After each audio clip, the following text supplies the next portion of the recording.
Bienvenidos a Maizar 2015 y bienvenidos al primero de los paneles que vamos a tener en este ciclo, que es el de Nutrición 10, Hambre Cero, ¿cómo comemos los argentinos?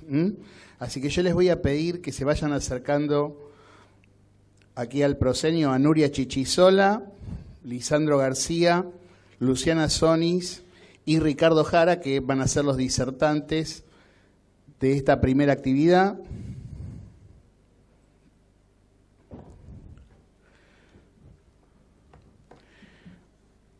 Bueno, les quiero contar que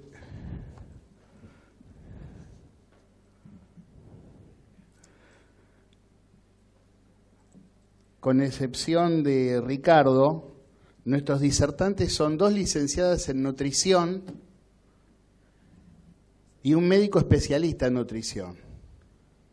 Y en esto quiero denunciar abiertamente la perversidad del señor Martín Fraguío, porque miren que hay temas en este congreso y me pone a mí frente a mis verdugos, a un señor de 120 kilos, diabético. Hay una maldad implícita y es como ponerla a Vicky Zipolitakis a coordinar un congreso de seguridad aérea, o a Jorge Lanata, no sé, un congreso sobre tabaquismo, algo parecido, pero bueno. ¿Vas a comenzar vos, Ricardo? Bueno, vamos a presentar entonces a Ricardo Jara. Él es ingeniero agrónomo de la Universidad de Buenos Aires, ha sido presidente de ISK Argentina del 2003 al 2014 y de ACTA del 2006 al 2010. Es actual director de Agro Upgrade de Bioceres Indear y del programa de agronegocios de la Universidad Torcuato Di Tella, integrante del Consejo Directivo de Maizar. Es también presidente de la Confederación de la Sociedad Civil, expresidente del Foro del Sector Social de Solidagro y Eticagro y gestor de la Red Nutrición 10 Hambre Cero, además de embajador honorario de la provincia de Hyogo de Japón. Así que bueno, 15 minutos.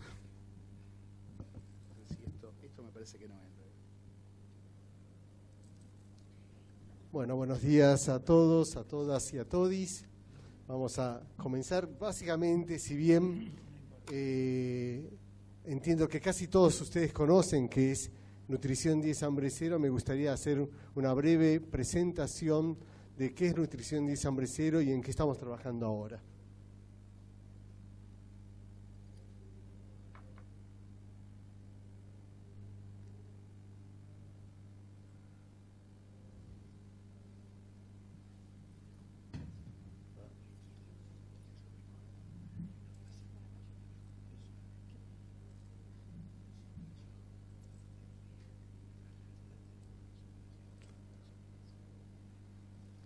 Bien,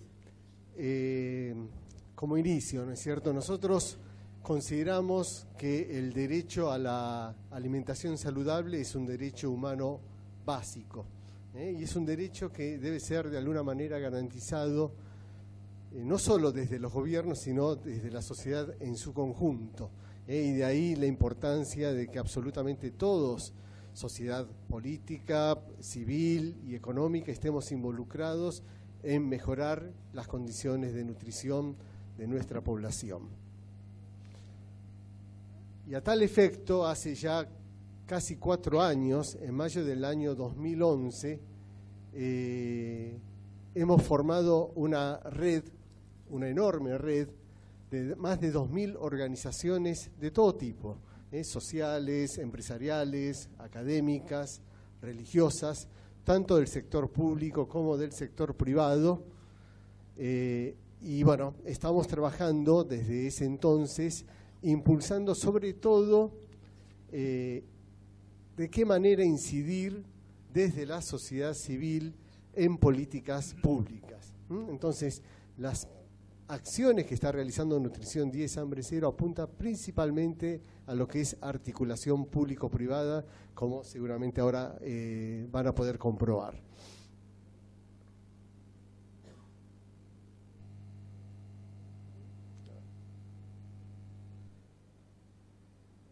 Bien, el punto de partida, que es el diagnóstico, es que en estos momentos, no solo la Argentina, sino el mundo entero, está enfrentando un grave problema que es la malnutrición. Entendemos como malnutrición no solo el hambre, la desnutrición, sino también los problemas de sobrepeso y obesidad, porque muchas veces son las dos caras de la misma moneda. Está muy claro, y en esto van a exponer especialistas en el tema, los nutricionistas, que más que la cantidad de alimentos, lo que es clave acá para asegurar una buena alimentación, una buena nutrición, es la calidad y la diversidad de la dieta, y por sobre todo estimulaciones adecuadas, intervenciones oportunas en el momento adecuado. De ahí que hacemos mucha insistencia en esta ventana de vida, en esta primera ventana de vida, que son los 1000 días que van desde los 9 meses de gestación del bebé hasta los 2 primeros años de vida.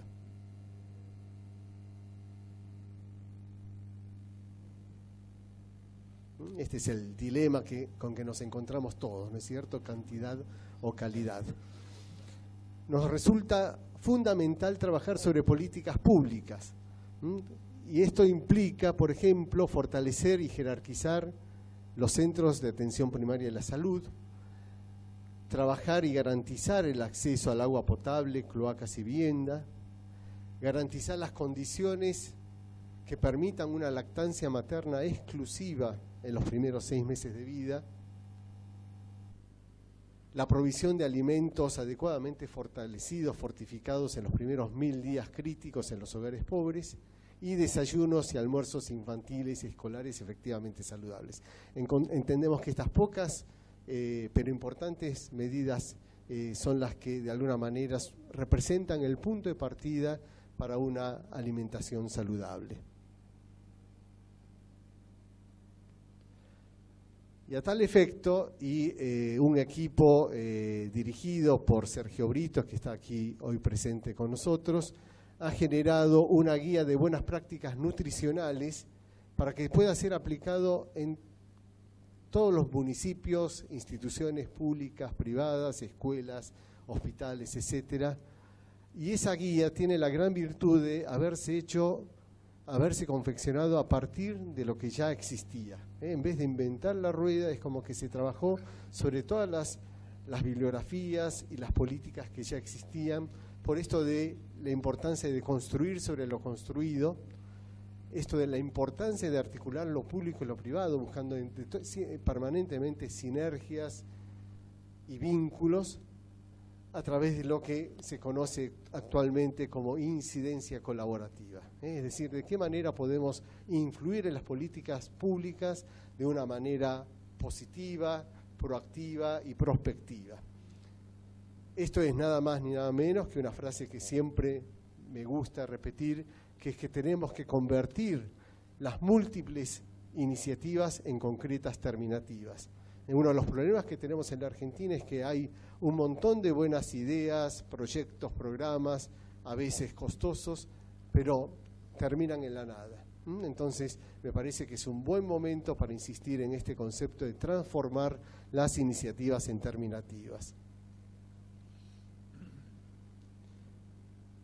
Bien, para finalizar esta introducción, tomamos de CONIN de Chile, de Fernando Monkeberg, un círculo. En vez de hablar de círculos viciosos, que siempre suena negativo, preferimos hablar de un círculo virtuoso de la buena nutrición, que comienza con una alimentación adecuada en los menores de edad. Hablamos nuevamente de la ventana de oportunidades que representan estos 1000 días y que por supuesto tiene que seguir más adelante, seguir escalando cuando los chicos ya entran a la escuela. Esa alimentación adecuada en los primeros años de vida lo que permite es una reducción de la desnutrición, por supuesto una reducción de la mortandad infantil, y lógicamente estos chicos bien alimentados en los primeros 2 años, 3 años, después van a poder tener un mejor desarrollo y rendimiento escolar. Cuando nosotros hablamos de igualdad de oportunidades, entendemos esto, ¿no es cierto? Es muy difícil hablar de igualdad de oportunidades cuando entran ya a la edad escolar chicos que han sido malnutridos en sus primeros años en relación a otros chicos que han sido bien alimentados. También entendemos que un buen rendimiento escolar en la primaria, en la secundaria, en la universidad va a reflejarse en más y mejor trabajo, y esa es la mejor manera de poder luchar contra la pobreza en forma efectiva, a través de las capacidades y no de las condiciones. Bien, muchas gracias. Esta es la introducción y ahora sí vamos a pasar al panel de cómo comemos los argentinos.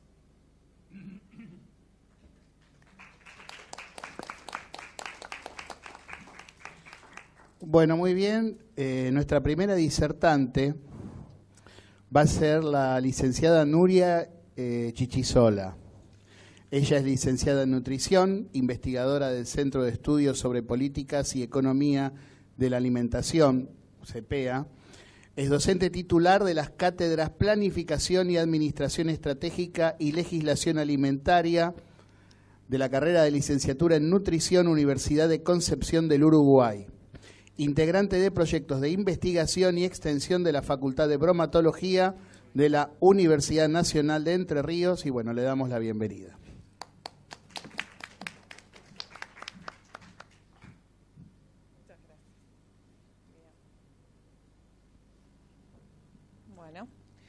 Muy buenos días. Primero que nada, agradecer la invitación mediante Ricardo Jara.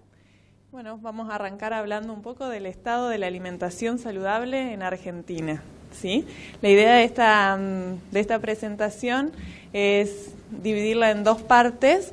Una que voy a hablar, que va a ser la primera, de la parte conceptual de la alimentación saludable, ¿sí? Abordaremos diferentes conceptos para definir qué es una alimentación saludable, y en la segunda parte ya vamos a ver y describir los patrones alimentarios de nuestra población, ¿sí?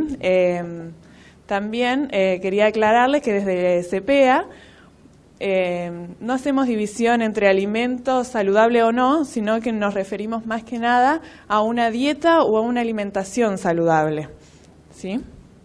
No, es acá. Entonces,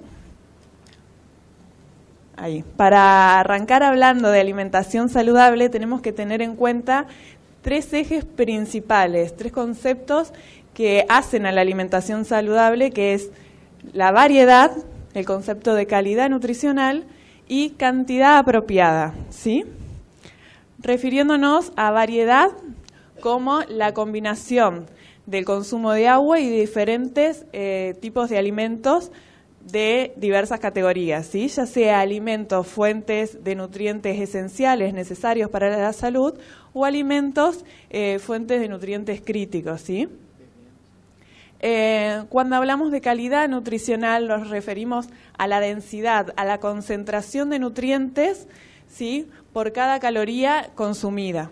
Otra vez, ya sean nutrientes críticos o esenciales. Y cuando nos referimos a la cantidad apropiada, hablamos de la frecuencia de consumo de cada categoría y el tamaño de la porción consumida, ¿sí?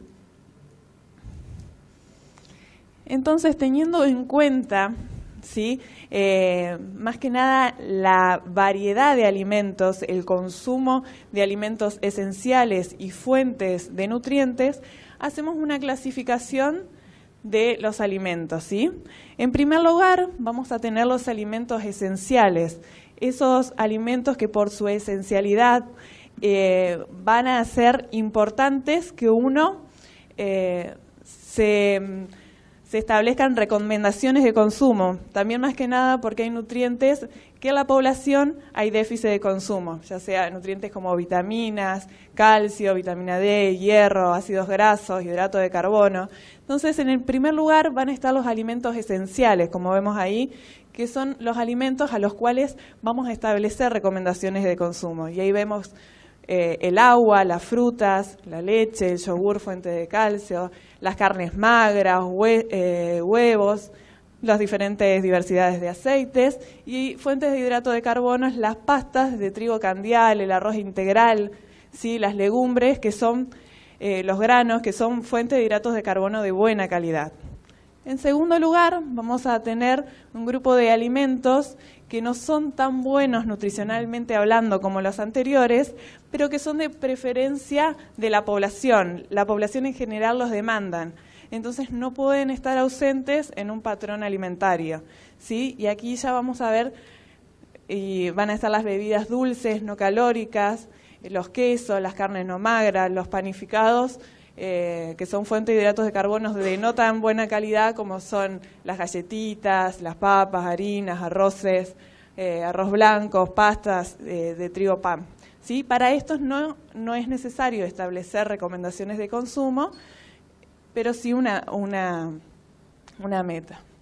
Y en tercer lugar van a estar los alimentos de consumo ocasional, esos alimentos que son fuente de calorías vacías o de nutrientes críticos como las grasas saturadas, las calorías, el sodio, y que son típicos de los excesos que tiene la población. Entonces acá en este tercer lugar vamos a encontrar las bebidas dulces, las infusiones azucaradas, el azúcar mismo, las golosinas, los snacks dulces y salados, galletitas, panificados, alfajores, fiambres, grasas, aderezos, ¿sí? Para los cuales no hay una recomendación establecida, pero sí un límite de consumo.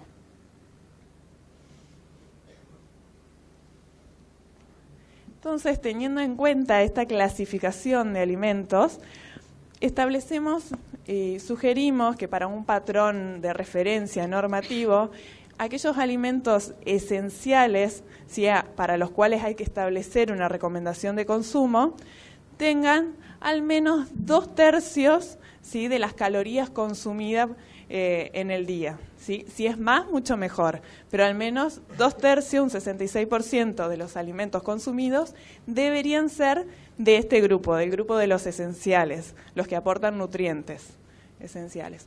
Y después establecer que 1/3 estén los otros grupos de alimentos, en el cuales están los ocasionales, pero también están los panificados, las papas, el pan, ¿sí? Entonces sugerimos ese 33% que se divide en un 20% en los alimentos de preferencia cultural, ¿sí?, y en un 14% los ocasionales, ¿sí? Entonces, teniendo en cuenta esta división y clasificación, les presento acá el patrón alimentario normativo conformado por CEPEA, el cual se estableció con la referencia de 2.000 calorías. Se usó esta referencia porque es la misma que usa el Código Alimentario Nutricional y a su vez hace también referencia a las recomendaciones de escolares y mujeres. Como ven, hay una recomendación en cantidades de los alimentos esenciales. Dentro del plato van a haber recomendaciones para frutas y hortalizas de 400 gramos cada grupo, ¿sí?, de las pastas de trigo candial, arroz, legumbres, gramos, unos 100 gramos, carnes y huevos, unos 175 gramos, 8 vasos de agua, ¿sí?, dentro, digamos, de los esenciales, pero fuera del plato, los aceites, sí hay establecidas recomendaciones de consumo, las leches y el yogur. Después, fuera de los alimentos esenciales, encontramos y establecemos que para los panificados, galletitas, papas, harinas, la recomendación o el límite de consumo sería entre 300 y 400 calorías, y ya de los alimentos ocasionales no deben superar las 300 calorías, ¿sí? Van a ver como base los alimentos esenciales en nuestra alimentación. Terminando, digamos, estableciendo un patrón de consumo de referencia, el cual nos sirve para evaluar, ¿sí?, y tenerlo como base de acciones a mejorar, digamos, acá terminaría la parte conceptual de la alimentación saludable. Ahora entraría a hablar de cómo comen los argentinos, ¿sí? Y para esto el país tiene 2 encuestas, ¿sí?, de nutrición ya, digamos, antiguas. La primera es la encuesta de nutrición, la encuesta nacional de nutrición y salud, que se elaboró en el año 2005-2006, ¿sí?, en un contexto socioeconómico político diferente de nuestro país y ya hace más de 10 años. Y la otra es las 2 encuestas de 2005 y 2009 de factores de riesgo, ¿sí? La primera lo que hace es describir la situación alimentario-nutricional materno-infantil. Y la segunda analiza 3 variables, ¿sí?, de la alimentación, que son el consumo de sal y el consumo de frutas y hortalizas.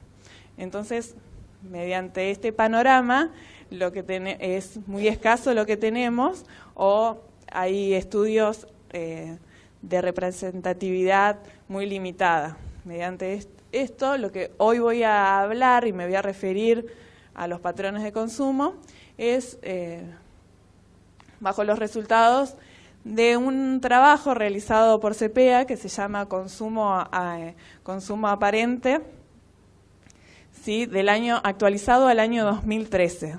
¿Sí? Este trabajo es una versión local, ¿sí?, de la metodología utilizada por FAO para sus hojas de balance, con la diferencia de que acá no se hizo, digamos, una hoja de balance, sino de lo que hace referencia es a la disponibilidad de diferentes categorías de alimentos, como la población ya las encuentra o se dispone en el mercado, ¿sí? Lo que describe es disponibilidad de alimentos y no consumo real. Entonces, este gráfico lo que muestra es el resultado del patrón de consumo aparente y diferenciado en diferentes categorías de alimentos representativas del consumo de los argentinos, ¿sí? Y como se puede observar, más del 50%, más de la mitad, un 55% de los consumos calóricos de los argentinos provienen solo de 4 categorías de alimentos, ¿sí? Pan,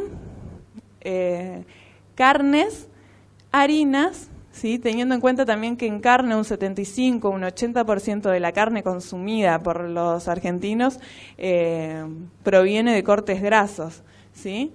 Y la otra categoría es bebidas e infusiones.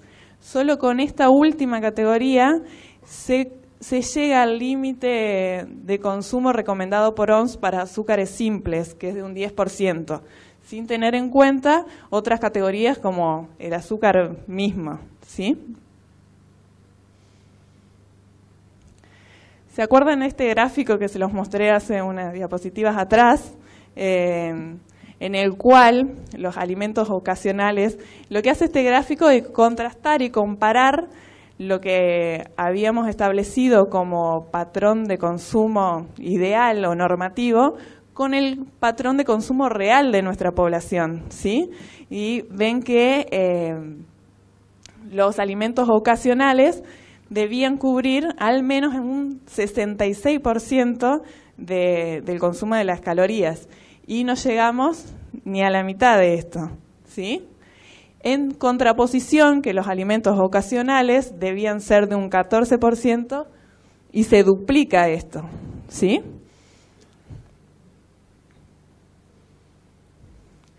Ahora, si entramos a describir algún patrón de consumo de categorías específicas, en este caso de los cereales, que son la base de la alimentación de los argentinos, podemos ver que en esta categoría la mitad del consumo de cereales corresponde a la categoría pan, ¿sí? Y si entramos a ver el consumo de los cereales más nobles por su calidad nutricional, podemos ver que el consumo de arroz o de harinas integrales es mucho menor a lo recomendado. Y ven ahí, menos aún el consumo de legumbres, que es casi imperceptible, ¿sí? Está claro que si vamos a apuntar a mejorar la calidad nutricional, uno de los objetivos va a ser mejorar el perfil de hidratos de carbono consumidos. Bien, ya estamos. Acá este gráfico lo que muestra es que solo 10 productos, ¿sí? 10 productos son los principales responsables de los excesos alimentarios de nuestra población, ¿sí? Pan, azúcar, bebidas azucaradas, carne vacuna, fiambres, quesos, galletitas, alfajores de alto tenor graso, manteca y conservas, son los responsables del 85% del consumo de todas las calorías de la población, ¿sí? Esto, digamos, es resultado de los hábitos alimentarios que tenemos, la combinación de alimentos y la proporción que consumimos cada vez que consumimos. También esto hace referencia a una característica importante de nuestra población, que es la monotonía alimentaria. Para esto traje datos de un trabajo que realizó CEPEA, un estudio multicéntrico, en 6 jurisdicciones de nuestro país en escolares. Este dato es en escolares, pero también coincide con lo que les venía diciendo. Un 60% de las calorías consumidas por los escolares proviene de solo 2 familias de productos, ¿sí? Harinas y azúcar. Un 72% del consumo de frutas pertenece solo a 3 frutas: naranja, manzana y banana, ¿sí? Y 3/4 del consumo de verduras son a base de tomate, zanahoria, lechuga, cebolla y tomate enlatado, que corresponde a un 20% de las hortalizas. Si bien estos datos son de escolares, los invito a ustedes, digamos todos los que estamos en este salón somos adultos, a cuán alejada está su alimentación diaria a estos datos. Me animaría que no tan alejada, ¿sí? Ahí. Y seguido a esto, es importante recalcar y tener en cuenta que dentro de una alimentación saludable también se incluye la hidratación saludable. Muchas veces nos referimos o evaluamos, nos preocupamos en qué comemos y no en qué tomamos, ¿sí? Para esto hay muy pocos datos en nuestro país sobre el consumo de bebidas, ¿sí? Acá hago referencia al trabajo realizado por CESNI, ¿sí? Que lo que hizo hace referencia a población adulta y niños de más de 800 personas de diferentes centros urbanos del país, y tomó como resultado que la mitad de los actos de consumo son de bebidas, o sea que tomamos las mismas cantidades de veces que comemos. Por eso es importante tener en cuenta las bebidas consumidas. También el estudio lo que hizo es describir la jarra de bebidas de los argentinos, y acá lo podrán ver en el gráfico, ¿sí? El 50%, la mitad de las bebidas consumidas, ¿sí? Son con sabor o infusiones azucaradas, ¿sí? El 29% son bebidas con sabor e infusiones sin azúcar, y solo un 21% agua pura, ¿sí? Este estudio coincide también con lo que les decía anteriormente, que todos los días a través de diferentes bebidas consumimos calorías de baja calidad y superamos las recomendaciones, digamos, las metas de consumo de OMS para azúcares simples. Ya terminando, ¿sí? Y por todo lo expuesto anteriormente, como conclusión y para ser disparador de en qué tendríamos que trabajar, como dice Ricardo, de accionar, digamos que los objetivos para mejorar nuestra alimentación deberían ser apuntar a aumentar el consumo de verduras y frutas, ¿sí? Aumentar el consumo de leche, que es fuente principal de calcio en todas las edades, disminuir y diversificar el consumo de carnes y mejorar el perfil de grasas. Todavía seguimos consumiendo gran porcentaje de carne vacuna y cortes grasos. Disminuir también el consumo de sal y fuentes alimentarias de sodio, principalmente el pan, ¿sí? Como vimos. Disminuir el consumo de azúcares, mejorar el perfil de bebidas consumidas y promocionar el consumo de agua pura, ¿sí? Y por último, mejorar el perfil de fuentes alimentarias de hidrato de carbono, ¿sí? Cerrando entonces, agradezco por su atención y los invito a visitar la página y el Facebook de CEPEA, donde tenemos, digamos, los diferentes trabajos realizados, ¿sí? Muchas gracias. Gracias. Bueno, muy bien. Ahora vamos a escuchar a Luciana Sonis. Ella es licenciada en nutrición, egresada de la Universidad Maimónides en el 2004. Realizó el curso de posgrado en alimentación pediátrica en el Hospital Nacional de Pediatría Garrahan el 2005 y 2006, donde se desempeñó como nutricionista asistente del área de alimentación, 2006-2007. Completó su formación en nutrición infantil con orientación en obesidad como becaria en el mismo hospital entre el 2008 y el 2012, y desde 2013 integra el equipo de trabajo del Comité de Nutrición, Salud y Calidad de Vida de ILSI Argentina como investigadora en proyectos vinculados a la prevención de obesidad. La recibimos entonces a Luciana Sonis.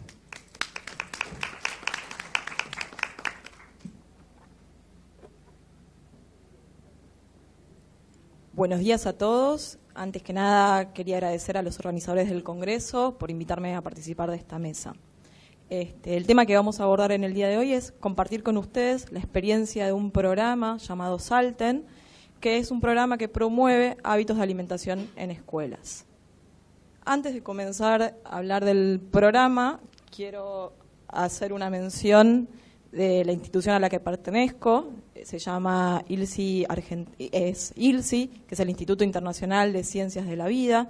ILSI es una institución científica que forma parte de una red global, la cual promueve un espacio de diálogo e intercambio científico entre la industria, la academia y el Estado. ILSI Argentina es parte de esta red global. Desde ILSI se contribuye a avances en salud pública, tanto a nivel nacional como internacional, y ILSI Argentina, al igual que sus filiales internacionales, tiene objetivos comunes, que son los de detectar problemas relacionados con la salud y la nutrición, desarrollar e implementar programas en estas áreas y luego diseminar y compartir los resultados. ¿Me escuchan bien, no? En ILSI Argentina se abordan temas científicos en diferentes comités de trabajo. Acá ustedes los pueden observar, hay comités sobre agua, alimentos funcionales, bioseguridad. Y bueno, nosotros pertenecemos al Comité de Nutrición, Obesidad y Actividad Física, que pronto va a cambiar el nombre a Nutrición, Salud y Calidad de Vida, pero bueno, como todavía no cambió, dejamos este slide. Yo les voy a presentar hoy 3 programas que estamos desarrollando dentro de nuestro comité. Uno se llama LANS, otro se llama Salten, que las siglas de Salten son sanos, activos, libres de enfermedades crónicas no transmisibles, y otro programa que se llama Mini Salten, que es saltar más y comer mejor en casa y en la escuela. No sé si todos saben, pero hay evidencia que el riesgo cardiovascular y particularmente la obesidad pueden ser atenuados por los cambios en los estilos de vida, los cuales incluyen a los hábitos alimentarios y a la actividad física. Antes de plantear intervenciones en salud, es importante conocer los hábitos de esta población. En general, la mayoría de las encuestas sobre hábitos alimentarios tienen limitaciones en su metodología, lo que los hace difíciles de comparar entre sí. Es por esto que surge el ANS. El ANS es un estudio latinoamericano de nutrición y salud, cuyo objetivo es evaluar la ingesta nutricional, la actividad física y la relación entre ambas, entre 8 países de Latinoamérica. En este estudio están participando Argentina, Brasil, Chile, Colombia, Costa Rica, Ecuador, Perú y Venezuela, con el fin de determinar su efecto sobre el balance energético de los individuos y, por ende, los problemas de exceso de peso. Desde ILSI Argentina se está haciendo cargo de llevar a cabo la parte de estudio de Argentina. Hay evaluados 1.200 personas y entre los 8 países hay una muestra casi total de 10.000 casos. Este estudio es sumamente importante porque va a permitir estandarizar una única metodología de ingesta entre 8 países. Esta muestra incluyó sujetos de ambos sexos, de entre 15 y 65 años de edad, de zonas urbanas. Se utilizó un acelerómetro, que es un método objetivo para estimar el gasto energético de la población urbana. No sé si todos conocen, el acelerómetro es un aparato que permite detectar justamente el tipo y la frecuencia de actividad física que hace un individuo durante 24 horas. Con este estudio vamos a tener datos epidemiológicos y antropométricos de la población que participó y va a permitir establecer un patrón de consumo local, tanto en macro y micronutrientes como en hábitos de ingesta y actividad física. En estas últimas semanas se están terminando de recopilar los últimos datos, así que si tenemos la posibilidad y nos vuelven a invitar el año que viene, seguramente vamos a poder compartir con ustedes los resultados obtenidos. Antes de contarles un poquito de nuestro programa, que es en lo que yo voy a basar mi charla, hay un estudio muy interesante que fue publicado en el 2013 por el Journal Food and Nutrition Disorders, y algunas de las conclusiones a las que llegaron estos investigadores son que las elecciones de los alimentos están moldeadas ya sean por múltiples factores implícitos o explícitos, pero que la accesibilidad y la disponibilidad son muy determinantes. Aparte que la accesibilidad de los alimentos ricos en calorías puede llegar a disminuir el consumo de las frutas. Esto es, si yo ofrezco alimentos ricos en grasas y azúcares, seguramente voy a consumirlos. Que si yo tengo más disponibilidad de frutas o verduras, voy a consumir más de esos alimentos. Algo sumamente importante es que el conocimiento puede fortalecer al niño desde su lugar de individuo capaz de elegir y influenciar desde un lugar positivo, deja a los niños la libertad de los mismos para favorecer sus conductas saludables. Es a raíz de esto que surge Salten, un programa de prevención de obesidad y enfermedades crónicas no transmisibles en niños. Antes de contarles un poquito más acerca de Salten, es importante tener en cuenta que cuando uno diseña un programa en prevención de obesidad infantil, es necesario tener en cuenta ciertos componentes. Primero, que ese programa intente buscar un descenso de peso, pero si no, controlar el aumento progresivo de peso. El programa debe buscar cambios en los patrones alimentarios, pero también de actividad física, y que es sumamente importante brindar información, generar conocimiento, educar, y sobre todo cuando uno trabaja con niños es muy importante trabajar el tema de la motivación para mejorar el autoestima. ¿Por qué surge Salten? Porque desde el comité nuestro de ILSI se vienen haciendo varios estudios sobre prevalencia de obesidad infantil, y en uno de esos últimos estudios, en el 2010, se encontró que 1 de cada 3 niños tenía algún grado de sobrepeso u obesidad. Como ya mencionó Nuria, tenemos una encuesta nacional de nutrición y salud vieja, pero en su momento ya mostraba tasas de poblaciones adultas con 50% de obesidad. Y los mejores modelos de salud pública promueven intervenir en la infancia a fin de prevenir la obesidad en la vida adulta. ¿Qué es Salten?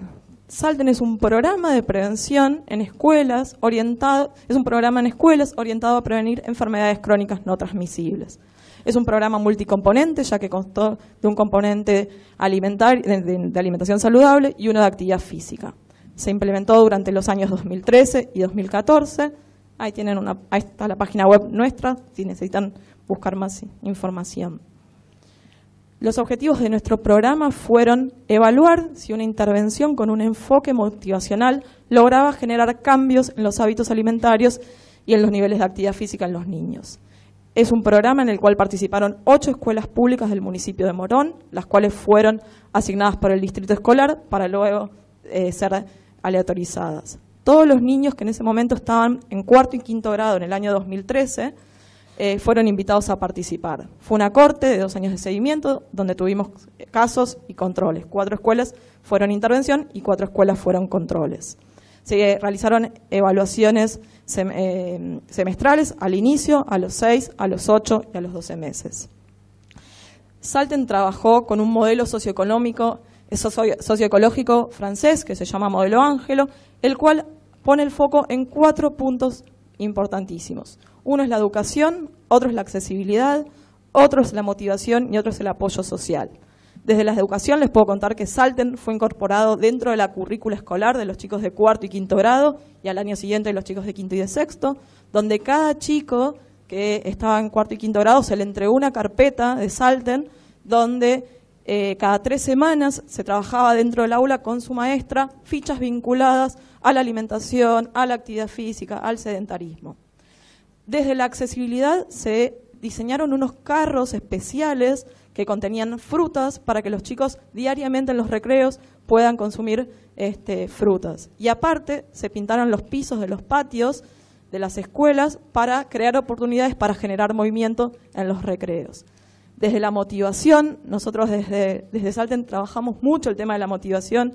Nosotros como nutricionistas, en general, siempre que viene un paciente, solemos decirle, usted debería comer tal cosa. Yo le digo a un chico, ¿te llevarías una fruta? Y en general es muy difícil generar desde ese lugar. Entonces tratamos de salir del rol de el deber ser y el lugar de trabajarlo desde la motivación, para lo cual se realizaron degustaciones periódicas de frutas menos conocidas por los chicos. Llevamos kiwi, llevamos tomates cherry, llevamos sandías, melón, para que ellos pudieran probar y empezar a acostumbrarse. Aparte participaron 2 profes de educación física, donde iban todos los días a las escuelas a generar lo que se llaman recreos en movimiento para tratar de aumentar minutos de actividad física en los recreos.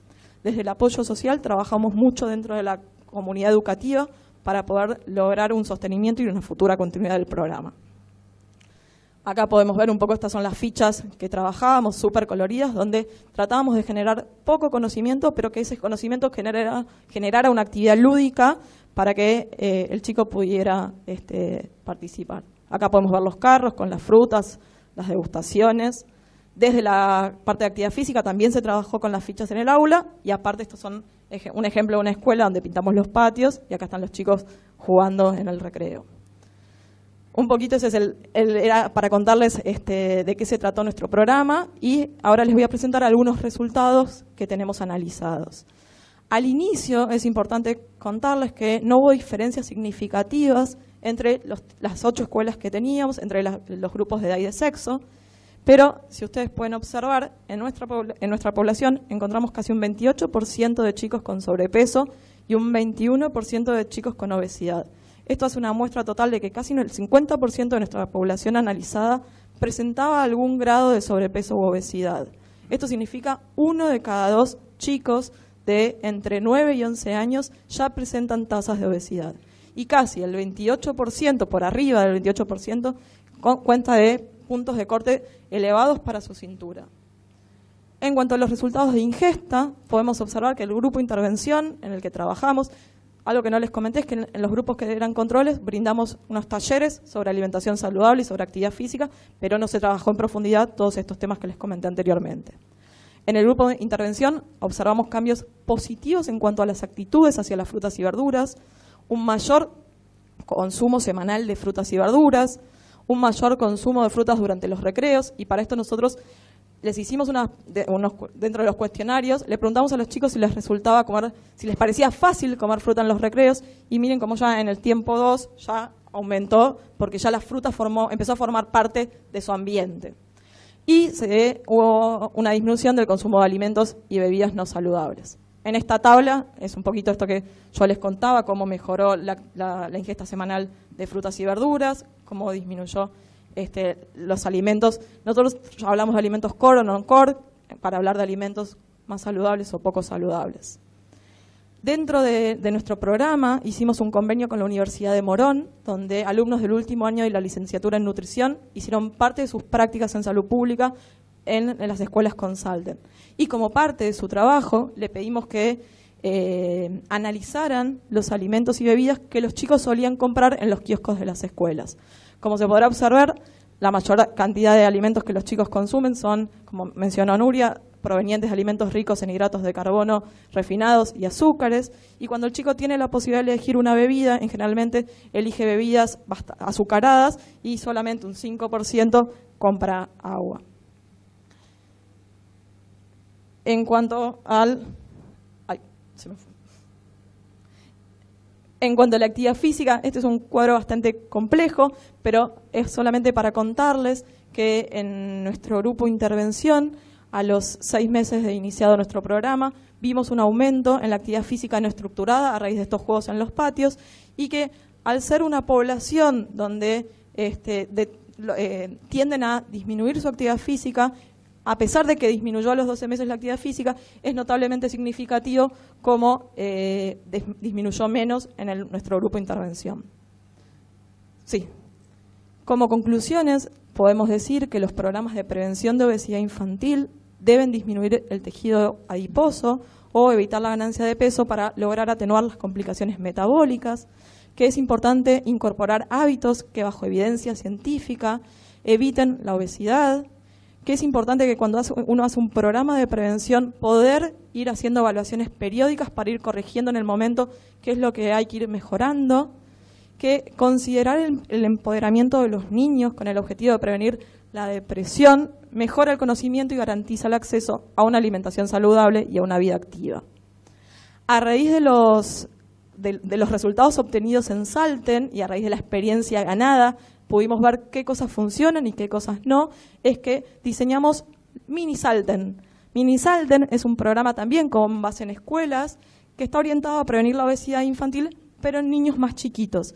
Trabajar con chicos de 10 a 11 años ya estamos llegando muy tarde. Entonces, para Mini Salten vamos a trabajar con chicos de primer grado, poniendo el énfasis exclusivamente en los padres para poder generar y sostener cambios de alimentación y actividad física.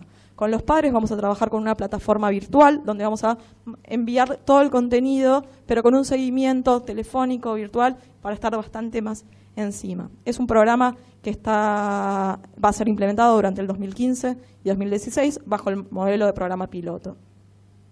Entonces, para terminar, las direcciones futuras de nuestro comité van en camino a analizar y procesar los datos de LANS y de Salten para luego poder publicarlos y compartirlos con ustedes y implementar el programa Mini Salten. No puedo dejar de agradecer a la doctora Irina Kowalski, que es la directora de nuestro comité y la cabeza de todos estos programas, a mi equipo completo. Acá está mi compañera, la licenciada Paula Indart, que es la otra nutricionista que junto conmigo estuvimos durante 2 años yendo a las escuelas y trabajando con las maestras y los chicos. Bueno, a la doctora Cecilia Ercovici, Nelida Ferradas, Elizabeth, los profes de educación, a las autoridades de ILSI. Así que, bueno, muchas gracias por su atención.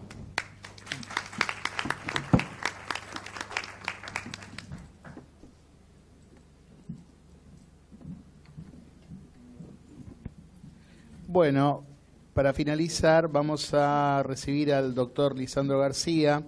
Él es médico especialista en gastroenterología y nutrición, docente de la primera cátedra de nutrición de la UBA, vicepresidente del Congreso Mundial de Nutrición en el año 2017, está planificado, ¿no?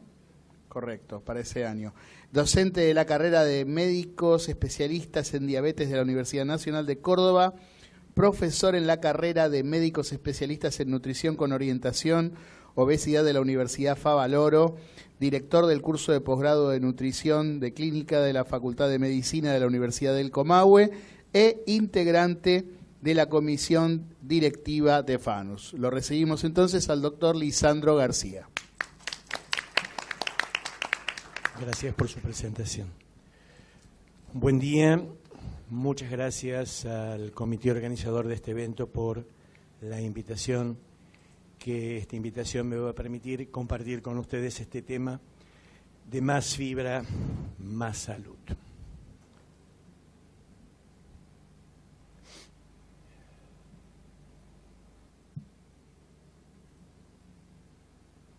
Soy el último en exponer, el anciano del grupo, Y entonces, claro, con los años no nos podemos despegar de aquellas cosas que hemos aprendido y que siguen teniendo vigencia. Y los que tienen trayectoria en la especialidad no pueden discutirme de que es así. Y nuestro maestro decía que nutrición es el resultado o resultante de un conjunto de funciones armónicas y solidarias entre sí, que tienen por finalidad mantener la composición e integridad normal de la materia y conservar la vida. Y ustedes podrán decir, esto de que más fibra y más salud, ¿y por qué esto? Y sí, porque la fibra va a ser, como vamos a ver, a la composición e integridad normal de la materia y ser parte de conservación, de elemento de conservación de nuestra vida. Nosotros los nutricionistas, cuando estamos frente a un paciente, los que hacemos nutrición clínica, tenemos presente esto que es el mapa de la nutrición, que son los tiempos de la nutrición, y que tiene una etapa que esta es la etapa intrínseca y que está determinada por el primer tiempo, que es la alimentación, segundo, metabolismo, excreción, unidos los tres por el medio interno y profundamente comandados por lo que es el cerebro. La nutrición tiene otra etapa, que es la etapa extrínseca, y que es patrimonio del licenciado en nutrición, que la conoce en profundidad, y que entre los dos, nosotros somos los responsables y los que tenemos que conocer en profundidad, los médicos nutricionistas, esta parte, entre los dos podemos hacer por la atención de la persona que nos consulta en salud haciendo prevención de enfermedad, o para la persona que nos consulta por enfermedad y haciendo como tratamiento para llevarlo a la salud. Con el conocimiento de los elementos o de los alimentos que están puestos en pirámide nutricional, y perdónenme que yo use este esquema porque es el que me resulta más didáctico, más práctico, es con el que mejor me manejo, hay otros, a mí me gusta este. Entonces, con esto nosotros hacemos el aporte y vamos atendiendo las necesidades de los tres tiempos en lo que hace a salud y enfermedad. El primer tiempo de la nutrición está determinado por el primer tiempo por lo que es el aparato digestivo que va a recibir el alimento, procesarlo, llevarlo a su mínima expresión y posibilitar que en los primeros segmentos del aparato digestivo, intestino delgado, primeros 70 centímetros, se absorban los nutrientes, dejando para algunas otras cosas la parte terminal del intestino delgado y, por último, el procesamiento de la fibra que va a ser en el intestino grueso. Fibra. ¿Qué es fibra entonces? Es aquella parte de los alimentos vegetales que no puede ser que no puede ser atacada por ninguna enzima de las producidas por el aparato digestivo humano, aunque la gran parte de sus componentes suben la digestión por la microflora colónica. Si vemos la pirámide nutricional, ¿dónde está la fibra en la pirámide nutricional? Y bueno, la fibra está en los alimentos que provienen del reino vegetal y que representan entre el 50 al 60% de la pirámide nutricional. ¿Y qué es la fibra en términos caseros? Y bueno, la fibra es aquella vestimenta que utilizan los vegetales para protegerse de los ataques del medio externo en su lugar de crecimiento, que es la tierra. Y acá vemos elementos que nosotros comemos, alimentos que comemos, que están en el segundo piso, en el primer piso de la pirámide nutricional, en su forma, como están, ya sea como nos lo ofrece el reino vegetal o en su forma cruda, ya sea como vienen pasando por la higiene y de la higiene al plato, o en forma cocida. Pero acá abajo vemos productos alimenticios que vienen de productos que se forman en el reino vegetal y que lo que les da origen son estos granos. Acá tenemos trigo, acá tenemos avena, acá tenemos poroto, acá tenemos cebada y faltarían otros más, maíz, en donde podemos ubicar como la mitad de esto los cereales y la otra mitad las legumbres. Y si nos vamos acá arriba, tenemos la vestimenta, y esta vestimenta es la que va a acompañar al vegetal hasta nuestra hasta la ingesta del mismo, y que con la ingesta del mismo nosotros vamos, y con la masticación o el procesamiento que hagamos con nuestro aparato digestivo, obtener lo que está en su interior, dejar la fibra libre y que la fibra siga camino hacia pasos inferiores, llegar al colon y sea procesada por la flora colónica. En este caso, acá tenemos los productos o a los cereales o legumbres que les van a dar origen a los alimentos o productos alimenticios que tenemos aquí debajo. Y claro, hablamos de una fibra, de dos tipos de fibra, de una fibra que es fibra soluble o fibra fermentable y fibra insoluble o fibra no atacable. Digamos que la fibra soluble y fermentable es la que va a estar presente en algunos de estos, si vamos al primer piso de la pirámide, en las frutas, por ejemplo, siendo variable lo que es soluble e insoluble en los componentes de lo que son las hortalizas A, B y C, y en la base que tenemos, si nos vamos al producto, digamos, de origen, al origen, a los granos de cereales y legumbres, vamos a tener que los granos de cereales van a tener predominio de fibra insoluble, fundamentalmente el trigo, la capa que cubre el almidón del trigo, mientras que las legumbres predominio de fibra soluble o atacable. En realidad,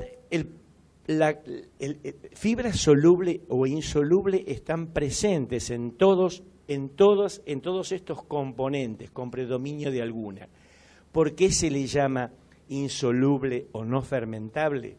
Porque la vestimenta que tiene ese producto, y tomamos como ejemplo el grano de trigo, que tiene en su componente fibra, en su componente vestimenta, algo que se llama lignina, que es un veneno para los agentes externos, termina siendo un protector y un veneno para los agentes internos cuando va a producirse el ataque a nivel colónico, porque si comemos un grano integral, vamos a liberar el almidón de su interior y va a seguir caminando la vestimenta hasta ser procesada en nuestro colon, como lo vamos a ver ahora en algún esquema. Entonces, les decía, este producto que contiene va a proteger tanto el ataque que los componentes solubles que está protegiendo y que están en su interior y que son altamente ramificados van a poder guardar agua en su interior e hincharse y actuar como esponja. Mientras que si tomamos una legumbre, la protección es mucho mayor, el ataque por agentes externos va a ser mayor y cuando lo comamos por nuestros gérmenes va a ser mayor también. Esto tiene sus implicancias clínicas porque según la patología o lo que yo quiero obtener voy a indicar predominio de fibra insoluble o no atacable o no fermentable o predominio de fibra soluble. Esto que no es sencillo, que con esta idea no es sencilla llegar, quise tratar de ser lo más didáctico posible. Vamos a ver si ahora lo vamos a poder aclarar un poco mejor en los esquemas. Acá tenemos el aparato digestivo, como les decía, la función del aparato digestivo es recibir el alimento, procesado, crudo, cocido, como sea, procesarlo, irlo atacando para que llevarlo a su mínima expresión y que acá, en lo que es el intestino delgado, en la primera porción del intestino delgado, 70 centímetros en salud, se absorban todos los nutrientes que aporta. La fibra, aquella vestimenta, ya sea fermentable o no fermentable, o soluble o no insoluble, va a abandonar el alimento y va a seguir su camino y va a llegar al colon, y acá en el colon, en este lugar que es circulado, que es el ciego, que es lo que nos ha quedado como achicamiento, como rudimento de un rumen, es donde nosotros rumiamos y producimos el ataque de la fibra. Mucha de este ataque de fibra va a quedarse en este lugar cuando es insoluble, cuando es no atacable, y va a actuar de esponja, se va a ir hinchando y va a ir aumentando y distinguiendo la pared colónica para determinar una progresión en sentido cefalocaudal y ideal para el tratamiento de la constipación cuando tenemos un colon muy quieto que se mueve poco. Por otra parte, la fibra que es atacable y la fibra soluble va a ser procesada en este lugar y con este proceso, va a ser procesada en este lugar, sí, no es lo que quería, perdón, me falta, ¿qué tenía acá? No sé por qué no me sale la figurita, pero acá había una flecha que cuando se procesa va a haber elementos que van a ver cómo se forman y que van a ser llevados al hígado, y en el hígado esos productos metabólicos van a frenar la producción de colesterol y la producción de glucosa hepática. Así que podemos tratar la cosa como para llevarla como para un tratamiento mecánico en salud o prevenir una enfermedad con los productos químicos que se producen. Acá tenemos un grano, miren qué limpito el grano de arroz, qué bonito, con todas las capas. Tiene protección también porque la protección acá se le da el sílice para el ataque, pero no tanta protección como tiene el salvado de trigo, como ven ustedes acá. Qué cantidad de capas, qué cantidad de celularidad, qué grado de lignificación, qué grado de protección y qué grado de esponja va a tener cuando ese salvado camine por el aparato digestivo y deje allá arriba el almidón y sea procesado en el colon. ¿Cuál es, una vez que llega al colon, qué le pasa a la fibra? ¿Cuál es la acción microbiana sobre la fibra? ¿Qué le hace el germen? Porque ya vimos que podía hacerle afuera, si tenía poca protección. Vamos a ver qué le hace adentro, porque de lo que le va a hacer el germen, nosotros vamos a obtener resultados benéficos. Y lo que le hace el germen es un ataque directo o una producción enzimática que va a dar consecuencias metabólicas con producción de gases que son anhídrido carbónico, metano e hidrógeno. Son gases inodoros. Y producción de ácidos que son propiónico, butírico y acético. Teniendo en cuenta que cuanto más ataque, más producción de gases y más producción de ácidos, más producción de estos ácidos, y este ácido, el butírico, es un ácido que es protector de la mucosa colónica, de todo lo que es el forro del colon, para los que no están en el tema de la medicina y que cuando yo hablo de mucosa no se sabe de qué estoy hablando, es el forro de protección, hacerlo mucho más fuerte. Y acá tenemos qué pasaría con la interacción de la fibra soluble o fibra atacable o fibra fermentable y colon. Y fíjense que tenemos acá almidones, dextrina límite, disacáridos, monosacáridos, semicelulosa y pectinas. Ojo, mucho de esto tenía que haberse absorbido en partes altas del aparato digestivo. Pero como decía el doctor Busto Fernández, todo hidrato de carbono que no ha sido absorbido en segmentos altos del intestino se comportan como fibra cuando llegan al colon, porque no tienen ningún problema de ser atacados por la flora colónica. Y entonces, claro, fíjense, acá llegan almidones, llegan dextrina límites, y me quiero detener un momentito aquí para decirles que se está elaborando, o ya no sé si está a la venta o hay un producto muy interesante, que es un isomalto, son isomalto oligosacáridos. La industria, la tecnología ha actuado sobre el almidón del maíz. Ustedes saben que el almidón tiene dos formas de presentarse, una que es una que es el almidón amilosa, que son uniones 1,4 de moléculas de glucosa atacadas por la amilasa salival y por la amilasa pancreática, y por otra parte uniones almidón con cadenas ramificadas, que es la amilopectina, que tiene una cadena lineal de moléculas de uniones 1,4 de glucosa con ramificaciones 1,6. Y el ataque de esta unión 1,6 debe ser hecha por la isomaltasa intestinal. Es curioso porque lo que han logrado que de este almidón, de estas dos formas de almidón, se produjeran otros hidratos de carbono que van a estar unidos a esa cadena, que no son atacables y que no son, por no ser atacables, absorbibles. Con lo cual, un gran porcentaje de esta cantidad de almidón no va a ser absorbido porque no va a estar como tal. Sí, gran parte, sí, pero no tanto como para ofrecimiento de moléculas de glucosa. Va a seguir su camino y va a actuar como fibra. Fíjense cómo la tecnología actuando sobre un almidón va a hacer que se absorba como fibra, dando muchas menos calorías, procesándose y absorbiéndose los productos metabólicos mucho más por abajo, pasando lo que voy a mostrar acá en este momento, ¿no es cierto? Y entonces fíjense que acá tengo el ataque por parte de la flora y la producción de los gases, como decíamos antes, y acá la producción de los ácidos. Pero fíjense ustedes que estos ácidos, el acético y el propiónico, porque el butírico se queda alimentando a toda esta celularidad que está acá y dándole situación de barrera y mejorando la producción inmunoglobulina, etcétera, etcétera, haciendo localmente, estos dos ácidos se van a ir al hígado y van a disminuir la síntesis de colesterol y la producción de glucosa hepática en un 70%. Fíjense qué benéfico y qué bueno lo que va a pasar con este probiótico que están haciendo y logrando la tecnología con el almidón del maíz. Qué bueno va a ser esto con la producción de estos ácidos, haciendo estos procesos benéficos y por otra parte alimentando, porque esto lo que va a hacer es alimentar el bicho, ¿no es cierto? Es alimentar el germen y hacer que se desarrollen bifidobacterias. Les decía que el butírico va a alimentar al colonocito.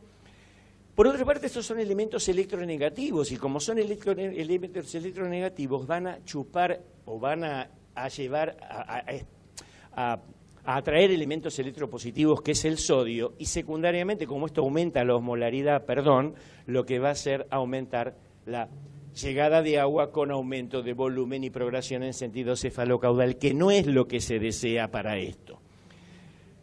Si ahora nos vamos a lo que es interacción de fibra insoluble y colon, bueno, acá tenemos la protección. Los dientes han roto el grano, así como el grano integral, pero está la protección hecha. Entonces el germen no va a poder hacer el ataque de lo que está contenido en su interior, pero lo que está contenido en su interior lo que va a poder hacer es atrapar agua, actuar de esponja, porque acá tengo el componente que he comido y acá tengo la esponja formada, y hacer un aumento, una hiperpresión dentro del colon, produciendo distensión colónica y progresión del contenido colónico en sentido cefalocaudal. ¿Sí? ¿Me fui de tiempo? Puedo cortar acá si quieren, pero me falta muy poquito para terminar, si me dejan. ¿Sí? Gracias. Avanzo, porque más o menos... Fibra dietaria y prevención de enfermedad, voy a tomar un minuto más. Evidencias epidemiológicas indican que bajo peso fecal está asociado con un incremento en riesgo de cáncer de colon. La fibra dietaria puede unirse a toxinas o ácidos biliares y a agentes cancerígenos. Fibra dietaria y prevención de enfermedad. Evidencias epidemiológicas han demostrado relación inversa entre ingesta de fibra dietaria y la incidencia de obesidad, enfermedad cardiovascular, cáncer de colon y mama, diabetes, desórdenes gastrointestinales. Efectos adversos, no existen efectos adversos. No voy a avanzar ni voy a profundizar en esto. Y los efectos adversos, sin embargo, estudios en vivo en humano demostraron que pequeñas diferencias sobre el balance mineral por el robo de minerales, y esto estaría dado cuando el consumo de fitatos es exagerado.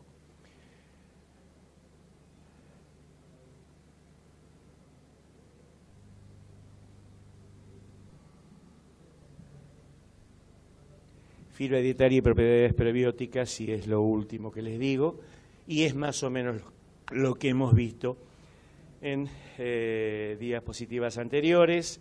Cuando hay robo de minerales como calcio y magnesio, en realidad la acidez del medio, lo que ha robado la fibra de los minerales, hace que los desprendan en el colon y se absorban a nivel colónico. Y esta es la última, lamento, es la última diapositiva. Nosotros, como decíamos con la definición y Pedro Escudero y los tiempos de la nutrición, y con todo ello poder hacer una prescripción nutricional, que es lo que le acercamos al licenciado de nutrición para que él desarrolle. Nosotros escribimos números y ellos eligen alimentos. No dejamos de prescribir nunca en salud esto que es cociente gramo-caloría mayor que 1, fibra más de 30 gramos día. Y muchas gracias por la atención. Les pido disculpas por no haberme ajustado al tiempo. No es un tema fácil como para llegar. muchas, pero muchas gracias por la atención que han puesto.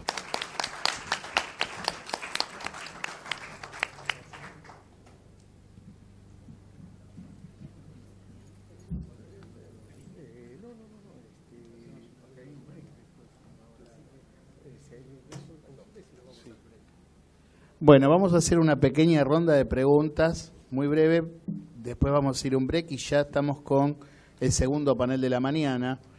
Si alguien está interesado en hacerle una pregunta a alguno de los disertantes, yo les sugiero que levante la mano y vamos a acercarle su micrófono para que puedan hacer las preguntas. A ver, ¿quién se juega? Bueno, ¿puedo hacer una pregunta yo primero? Claro.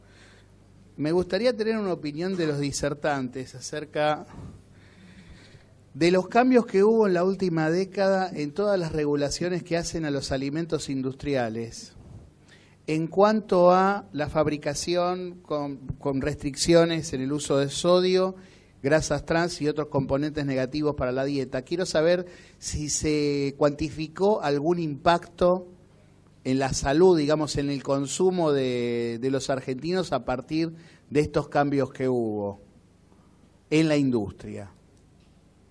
Si son cuantificados de alguna manera.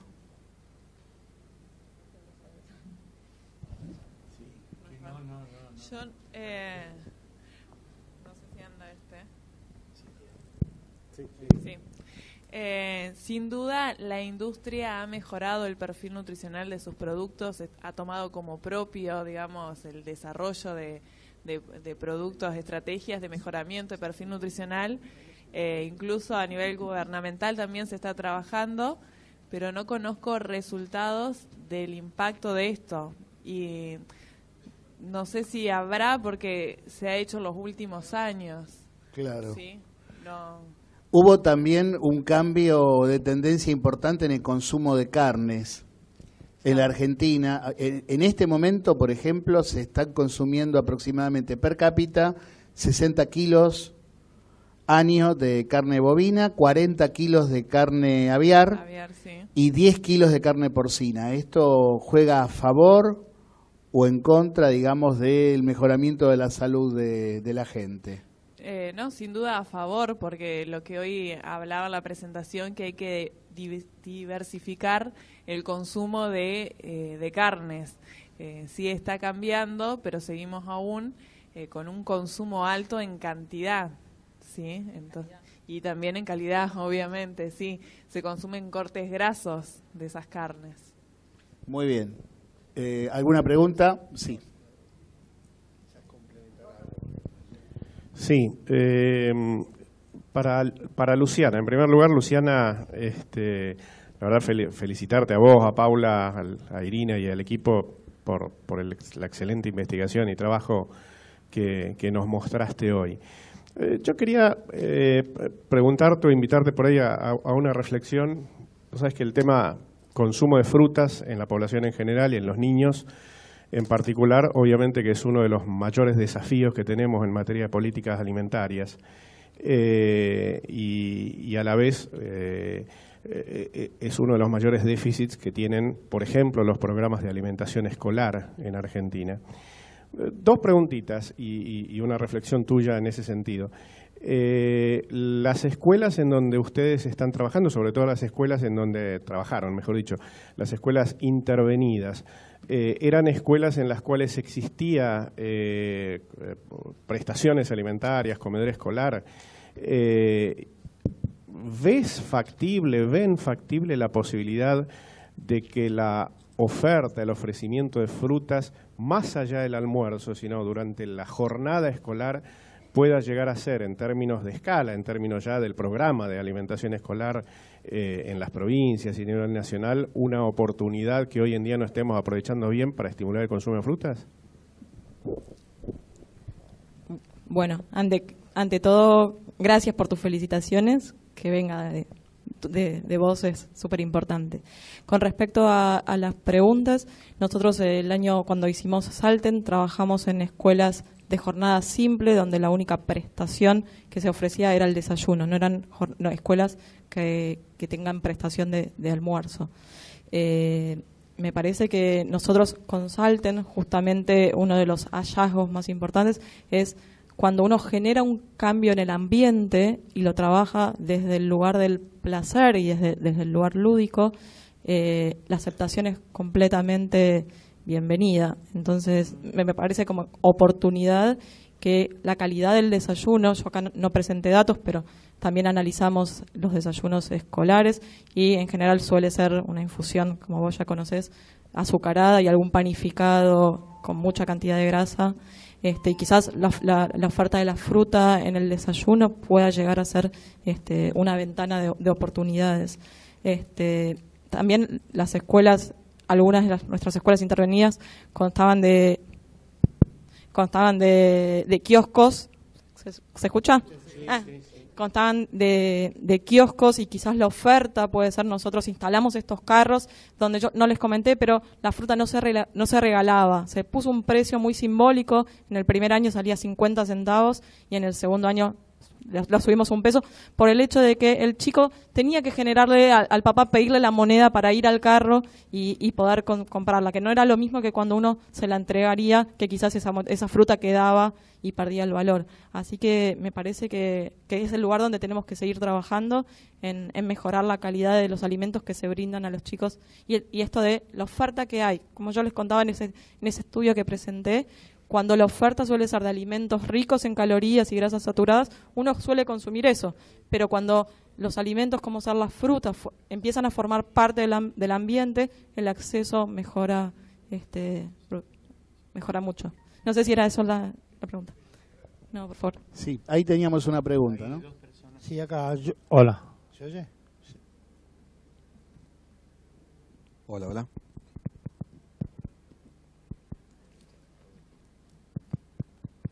Tampoco anda,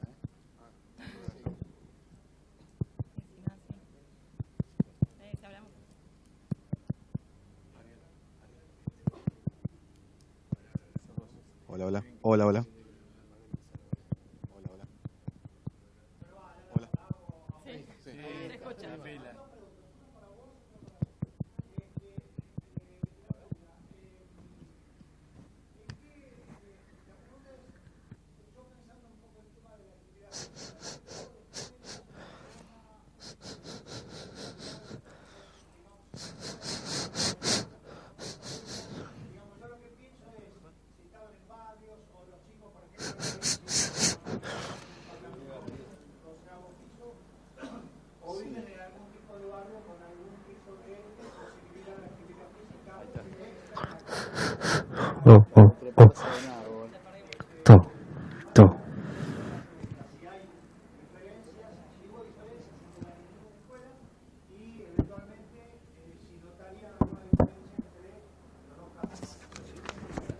Muy buena la pregunta. No, en el caso... ¿Estamos sin micrófono, no?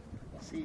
En el caso de Salten, las 8 escuelas nosotros trabajamos eran escuelas similares en cuanto a eran escuelas públicas del municipio de Morón. No sé cómo no arribaría acá. Y la población era bastante diversa. Igual nosotros, nuestro trabajo lo que resultó era lograr minutos de movimiento durante el recreo. Los chicos tenían 3 recreos de 15 minutos y nuestro trabajo apuntó a... Bueno, el trabajo apuntó a por lo menos conseguir esos 30 minutos por día en la escuela, aparte de sus clases de educación física.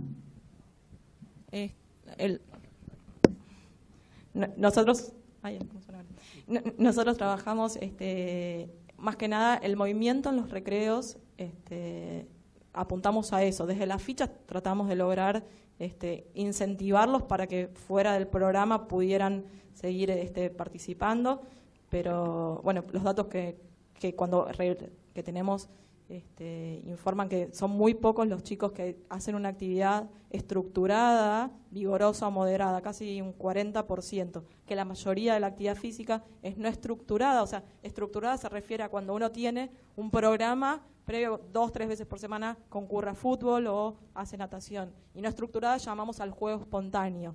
En general en los chicos se promueve mucho el juego espontáneo y eso es lo que trabajamos nosotros desde las escuelas. Perfecto, gracias. Oh, estoy con mala suerte. Nuria, no, la pregunta es si vos ves o existen diferencias de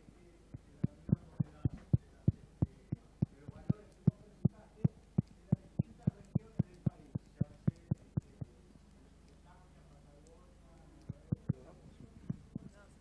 No sé si tenemos micrófono. Sí, lo que yo te decía es que no hay un estudio que actual que diferencie sobre los consumos de digamos, los diferentes grupos etarios, las diferentes clases sociales, y sin lugar a duda que va a haber una diferencia en consumo según regiones. Lo que mostré incluso no es consumo real, sino disponibilidad de alimentos en el mercado, que se traduce después a un consumo. Nosotros contrastamos ese estudio con el consumo de reales de escolares y es muy parecido, pero no tenemos una diferenciación por región en el país, pero seguramente va a ser diferente, pero no tan alejado de lo que mostré, eso seguro. Puede haber variabilidad, no sé, en el consumo de cereales, tal vez en algunas regiones, pero no tan diferente en el contexto general, eso sí. Y básicamente entonces, por ejemplo, no sé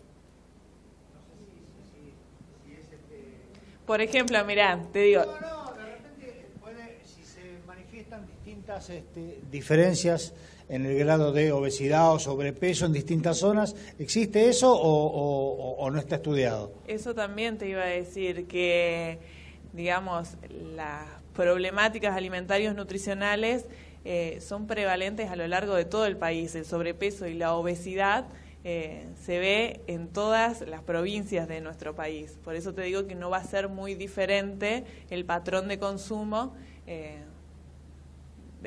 a lo largo del país. Puede haber algunas diferenciaciones en regiones puntuales, ¿sí? Gracias. O ciudades puntuales, sí. ¿Alguna última pregunta?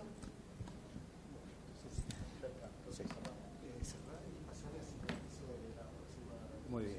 Bueno, queremos agradecer a nuestros disertantes, para quienes pido un aplauso, por este primer panel de Nutrición 10, Hambre Cero. ¿Cómo comemos los argentinos? Tenemos una aproximación bastante buena, así que ojo con lo que hacemos en el Coffee Break ahora. Y Ricardo Jara va a cerrar y para anunciar ya el próximo panel. No, simplemente un aviso parroquial. Ahora de 11 a 11:45 horas está previsto el break para todo el Congreso, así que vamos a retomar 11:45 horas. Vamos a tener un panel muy, muy importante con Fernando Vilela, Roberto Fina y Sergio Brito, que ya están acá con nosotros, así que bueno, invitarlos a que se queden, no se pierdan el próximo panel. Y ahora, bueno, tenemos 45 minutos, no, un poquito menos, 40 minutos de coffee break, así que nos volvemos a ver en un ratito. Gracias.